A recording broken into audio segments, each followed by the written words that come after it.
Muy buenas tardes a todos. Sean bienvenidos en esta ocasión para la materia de Derecho Mercantil, otra de las materias por excelencia que se tiene dentro del derecho mexicano. Como lo mencionamos en la materia pasada, los que estuvieron conmigo acompañándome, de la materia de Derecho Constitucional, por excelencia se tiene ahora el derecho mercantil, de suma importancia también que la materia de derecho constitucional, ¿no? Bien, tenemos ahora entonces al derecho mercantil. Vamos a ver qué es lo que nos permite la información para esta materia. ¿Qué se define o cómo se define el derecho mercantil? Nos dice que es un conjunto de normas jurídicas que regulan a las personas, las relaciones, los actos y las cosas que tienen que ver con el comercio. Una de las características esenciales de esto es que las personas que se dedican al derecho mercantil, a lo mercantil, digamos, es porque hacen de este su forma habitual de vida, dinero en específico, ¿vale? ¿Cuáles son las disposiciones aplicables que rigen al derecho mercantil? Al igual que como vimos en el derecho constitucional, que se rige esta por la Constitución, en el derecho mercantil en específico se regula por el Código de Comercio. De hecho, también de manera supletoria o de manera, digamos, obligatoria, también se puede regir por las disposiciones civiles. Pero en México, todos los actos de comercio están regulados en específico por el Código de Comercio. También es de vital importancia mencionar que el Código de Comercio es de manera aplicable en el ámbito de lo federal. Quiere decir que el Código de Comercio se regulariza a las conductas de las personas que hacen de su modus vivendi el comercio su forma habitual, y este aplica en las 32 entidades federativas. Hay dos personas que distinguen en específico al derecho mercantil. Son las personas físicas y las personas morales. Las personas físicas y las personas morales son aquellas que obviamente, por ejemplo, las personas físicas son estas que tienen un atributo de personalidad, capacidad física, capacidad mental, que tienen también un nombre, un domicilio, propiedad, y que obviamente cuentan como tal cualquier persona que tenga esa simple característica, un nombre. Por ejemplo, yo soy Adrián Camacho López, yo soy una persona física, tengo un patrimonio, tengo un domicilio y un estado civil, ¿no? En cambio, una persona moral tiene un nombre, un patrimonio, un domicilio, pero esta persona moral no cuenta con un estado civil. Por ende, es una persona moral, y la diferencia conmigo que yo sí tengo un estado civil, ¿vale? Por eso nos hace una gran diferencia entre la persona física y la moral. Aunado también a esto, la persona moral, al congregarse más de dos personas en automático con un fin lícito, se puede constituir una sociedad mercantil conformado por personas físicas, pero con el estatus de ser personas morales. Espero no confundirlos con este término. Y las personas morales, al constituir una sociedad mercantil, es porque van a hacer del comercio su forma de vida. Por ejemplo, nos dicen las consideraciones: las personas que de acuerdo con la ley tienen capacidad para contratar y obligarse que hagan del comercio su ocupación ordinaria, y a quienes las leyes no les prohíben expresamente la profesión, siempre y cuando sean lícitos, más que obvio. 2. Las sociedades constituidas conforme a las leyes mercantiles. De hecho, en ese punto número 2 hay una ley en específico que regula a las sociedades ya mercantiles, que es la Ley General de Sociedades Mercantiles, valga la redundancia. 3. Las sociedades extranjeras, sus agencias y sucursales que ejerzan actos de comercio en México, es decir, las empresas o sociedades mercantiles que están en el extranjero conformadas como esto, como sociedades mercantiles extranjeras, pueden venir a constituirse en nuestro país, siempre y cuando pues respeten obviamente lo que la ley como tal determina, ¿vale? No sé, tenemos el ejemplo de, no sé, Bacardí Compañía, Coca-Cola. Estas son empresas, obviamente, conformado por sociedades mercantiles extranjeras que vienen a presentar, obviamente, su producto en nuestro país, obligándose estas a ser sociedades mercantiles con un estatus, obviamente, ya mexicano. Se regularizan, obviamente, por nuestra legislación, ¿no? Se apegan a los principios que tienen como tal nuestras leyes mexicanas. Y pues obviamente son los ejemplos que les mencioné hace un momento, ¿no? Con las siguientes obligaciones: inscribir en el registro público de comercio los documentos cuya autenticidad debe hacerse notoria, mantener un sistema de contabilidad y conservar la correspondencia relacionada con el giro del comerciante.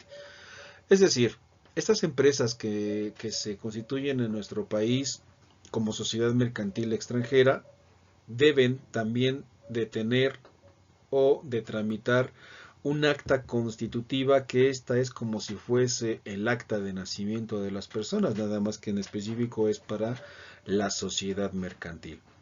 Esta acta constitutiva, pues sabemos de antemano que manejan sobre todo el nombre, el domicilio, el valor por el cual se conforma esta sociedad mercantil y el giro al que se dedica. Entonces, todo eso se maneja en un registro que tienen como tal estas sociedades mercantiles y que por ende un notario público, por ejemplo, lo manejan, lo distinguen sobre todo en nuestro país. Entonces, un acta constitutiva es prácticamente todo lo que conlleva la formación de esa sociedad mercantil y que prácticamente sale al comercio. ¿Cuáles son los actos de comercio contemplados por la ley? Estos también están previstos en el Código de Comercio. Ya tendríamos que buscar obviamente el artículo en específico. Manejan aquí, por ejemplo, en la imagen nos maneja 10, 25, según la otra diapositiva que manejamos. La realidad es que el Código de Comercio te anda manejando como 57 actos de comercio y que en específico son a lo que las sociedades mercantiles se dedican. Por ejemplo, de manera muy particular, un acto de comercio realizado entre particulares podría ser nombrado un contrato de compraventa, que no hacen de manera habitual el comercio como parte de su vida. Eh, ¿Por qué? Porque solamente lo llevan en el momento y obviamente se extingue en el momento mismo de que la persona como vendedora vende un carro, por ejemplo, se le paga, se celebra un contrato de compraventa y en automático se extingue ya la obligación, y no hace eso del vendedor como parte de su vida. En caso contrario, a lo mejor que una persona moral que sea una empresa y que está constituida dentro de nuestro país y si vende un producto, ofrece un producto y lo vende de manera consuetudinaria, entonces al ser persona moral es más que obvio que sí hace del comercio su modus vivendi y por ende este sí ya entra en la categoría de ser una persona moral al 100%, como las empresas. eh, y que extienden también contratos de compraventa, contratos de prestaciones de servicios, etcétera, etcétera, etcétera. ¿Vale? Otra de las características esenciales por las cuales el derecho mercantil se rige muchísimo es porque hace un acuerdo de voluntades o somete esta voluntad por medio de un documento que es el contrato mercantil. Eh, es por excelencia este contrato, por lo que se debe de llevar o someter esta voluntad o acuerdo de voluntades de las partes, porque somos un país en el que prácticamente el papel habla por sí solo, y en dado caso de que alguna de las dos partes, comprador o vendedor y comprador, le falten el respeto, digamos, al mismo contrato, la mejor vía por hacerlo valer es por medio de un tribunal o un juicio en materia mercantil. De hecho, también una persona física puede celebrar un contrato de compra-venta o puede celebrar el llenado de un pagaré en específico, y estos, en dado caso del incumplimiento de alguna de las dos partes, pues somete esa voluntad a una autoridad para hacer valer ese contrato en personas físicas. De igual manera, una persona moral, si alguna de ellas le falta el debido respeto a lo conformado por el contrato, también puede hacer valer, más que obvio, al contrato o el subsanar lo que se especificó en el contrato. ¿Qué es un contrato mercantil? Es un negocio jurídico bilateral que tiene por objeto un acto de comercio. Nótese como tal un negocio jurídico bilateral. Esto quiere decir que ambas partes se están obligando al cumplimiento del mismo. Si uno de los dos no cumple con lo establecido dentro del contrato, entonces la aplicación bilateral no aplica, sino que se volvería un contrato unilateral, es decir, que solamente una sola voluntad quedó obligada y la otra no. ¿Vale? El contrato mercantil se rige por el Código de Comercio y las leyes especiales de comercio, y en todo lo que éstas no previeren, por las reglas generales de las obligaciones y contratos del Código Civil. O sea, se puede aplicar el Código de Comercio o de manera supletoria la legislación civil para, obviamente, regular lo que el procedimiento se refiere. Aquí es muy importante mencionar, por ejemplo, que un acta de matrimonio, más que ser un contrato, es un convenio. ¿Por qué? Porque hay un acuerdo de voluntad allí. No me salgo mucho de la materia mercantil, pero quiero hacer mención sobre todo en esto, porque muchas personas dicen que a lo mejor un matrimonio es eso, es un contrato, porque es un acuerdo de voluntades. La realidad aquí viene especificada a que más que ser un contrato, es un convenio. ¿Por qué? Porque ahí sí hay un acuerdo de voluntades. Bueno, se supone que debe de existir un acuerdo de voluntades entre la pareja, entre una parte y la otra, entre el contrayente y la contrayente. ¿Vale? Más que nada allí refleja sobre todo una cuestión de solemnidad. Y al hablar nosotros de una solemnidad dentro del convenio del matrimonio, es porque ambas partes están de acuerdo, y en cualquier momento, como todo convenio, como todo contrato, se puede disolver. ¿Sale? Nada más que aquí una diferencia está en que un convenio de matrimonio pues se extingue por el acuerdo de una de las partes, aunque la otra parte no quiera. Es más que obvio que se puede llevar a cabo esa disolución del vínculo matrimonial. En el contrato, por ejemplo, un contrato de compra-venta se puede hacer valer ante un tribunal también, pero ahí va en específico la cuestión de dinero. Y en el convenio, a lo que se refiere en el matrimonio, solamente aplica la disolución de ese vínculo matrimonial. Se acabaron los acuerdos, obviamente, entre ambas partes. Por eso se lleva a ese término. Por su parte, nos dice que los convenios que producen o transfieren obligaciones y derechos de naturaleza mercantil, o sea, también en la cuestión mercantil se aplican mucho los contratos o convenios, ¿vale? En el ejemplo anterior del matrimonio, pues es eso, solamente es un ejemplo.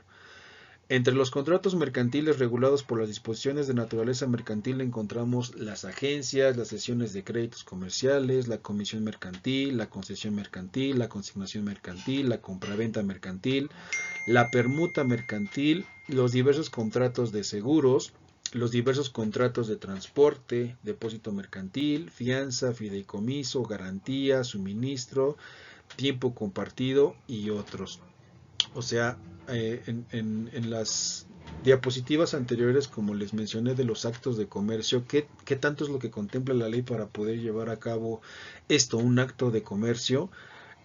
Prácticamente en nuestro país regulariza mercantilmente hablando todo lo que tenga que ver con dinero. No sé, se me ocurre a lo mejor un espectacular que lleguemos a encontrar en la calle. Este es regulado obviamente como un acto de comercio por el simple hecho de que está promocionando la venta de un producto. Entonces, aunque sean espectaculares, obviamente hay una persona moral detrás de todo esto que celebra un convenio, un contrato con la autoridad, digamos, o no sé, se me ocurre a lo mejor un espectacular en un domicilio, y este también tiene que pagar por permitir que ese espectacular esté a la vista. Y cuestiones así, ¿no? A lo mejor también una edificación que sea ocupada para, no sé, una empresa mercantil extranjera, tiene que celebrar un contrato de compra, perdón, de prestación de servicio si el dueño es persona física y la persona que es la moral necesita de esa edificación, tiene que celebrar un contrato de prestación de servicio para que la edificación sea utilizada con esa finalidad de tintes mercantiles. ¿Vale? Bueno, es que en realidad es una materia sumamente extensa también en ese sentido. Poco a poco vamos a ir viendo cómo se va relacionando todo esto, ¿no? ¿Cuáles son las características de los contratos? Es un medio o instrumento jurídico de la circulación mercantil. De hecho, es un instrumento por excelencia. Es regulado por el Código Civil y el Código de Comercio. Tiene la libertad de que forma, aunque el Estado obliga a realizar numerosas operaciones con arreglo a formas rígidamente preestablecidas, su intención es la de proteger el interés del público en general y la reducción del principio de la autonomía de la voluntad en materia de contratación. Es decir, deja en igualdad de oportunidades, en igualdad de derecho, tanto a una parte como a la otra, es decir, a una persona moral o a otra persona moral, o a una persona física y a otra persona física también, con los mismos estatutos y obligaciones, es decir, nace un acuerdo de voluntades, nacen derechos y obligaciones entre ambas partes y ambas partes deben de cumplir lo establecido según lo marcado obviamente por el contrato o el convenio según sea el caso. Si alguna de las dos queda como una persona que violenta lo que está establecido en el contrato o en el convenio, la otra parte estará en la posibilidad de demandar que se acuerde o que se arregle lo establecido dentro del contrato. Por eso en específico es un instrumento jurídico por excelencia. Y se regula, como bien lo dice el nombre, por el Código Civil o el Código de Comercio. Los elementos del contrato. Dice que los elementos de un contrato se dividen en 4. Estos recurren en la existencia de un contrato, cada uno de igual importancia, lo que supone que no debe faltar ninguno de estos a la hora de la elaboración del contrato. Es decir, la capacidad, el consentimiento, el objeto lícito y la causa. Son los 4 elementos del contrato que en específico debe de llevar pues nombrado dentro del contrato. Si le falta alguna de estas, es más que obvio que ese elemento del contrato o el contrato en específico ya no cuenta como un contrato. Es de vital importancia también mencionar que los contratos, por ejemplo, en nuestro país están llenos de vicios, están realizados de una manera muy oscura y que tiende más a favorecer, obviamente, a una parte y no a la otra. Entonces, podríamos nosotros también mencionar que se inclinan más de una manera unilateral, es decir, que beneficia a una de las partes, y ya no es bilateral, porque si ya encontramos que no tiene, no sé, un objeto lícito, por ejemplo, ya no está dentro de los elementos del mismo contrato. Bueno, también, por ejemplo, un acto ilícito no convocaría como tal a que sea un contrato de compraventa si el objeto es altamente ilícito. Por ejemplo, un narcotraficante o un narcomenudista no puede celebrar un contrato de compraventa eh, para un grupo de personas o a otra persona, y en dado caso de incumplimiento llevarlo ante juzgado para que se haga valer es más que obvio que no llena esos requisitos por el simple hecho de manejar una compraventa de manera ilícita, ¿vale? Entonces, bueno, pues sonará a lo mejor como a chiste, pero la realidad es que un objeto ilícito sería ese, para que no cumpla como tal como uno de los elementos del contrato.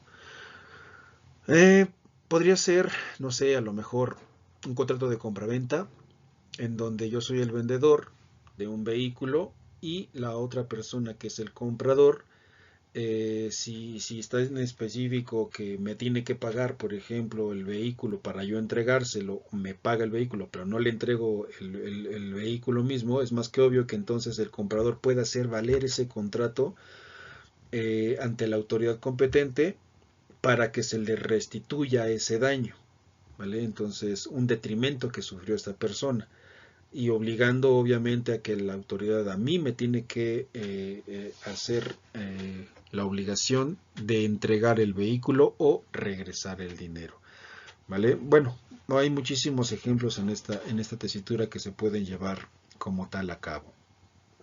¿Vale? De actividad, de tarea, me gustaría que ahondaran un poquito más en lo que es la capacidad, en los elementos del contrato que es la capacidad, el consentimiento, el objeto lícito y la causa que en específico se maneja. Por favor, para que puedan ahondar un poquito más en esto, me hagan un informe o no sé, a lo mejor un análisis de estas 4 elementos del contrato y me lo suban como primera actividad. Obviamente ya tienen las indicaciones, ya los que hemos trabajado conmigo, pues ya sabemos que la actividad la realizan y la tienen que subir obviamente a mi correo para que de allí cuente como primera actividad, ¿vale? Las personas que se incorporen a la materia, estas son pues obviamente las indicaciones: revisar el video, atender lo que como tal es la información, y al final del video siempre es dejar la actividad o la tarea para que se pueda llevar a cabo el subir la misma a mi correo institucional, ¿vale? Bueno, sean bienvenidos las personas que se incorporen. Gracias por la atención a los que ya me conocen. Y pues continuamos con la información en la siguiente sesión. Muchísimas gracias por su atención.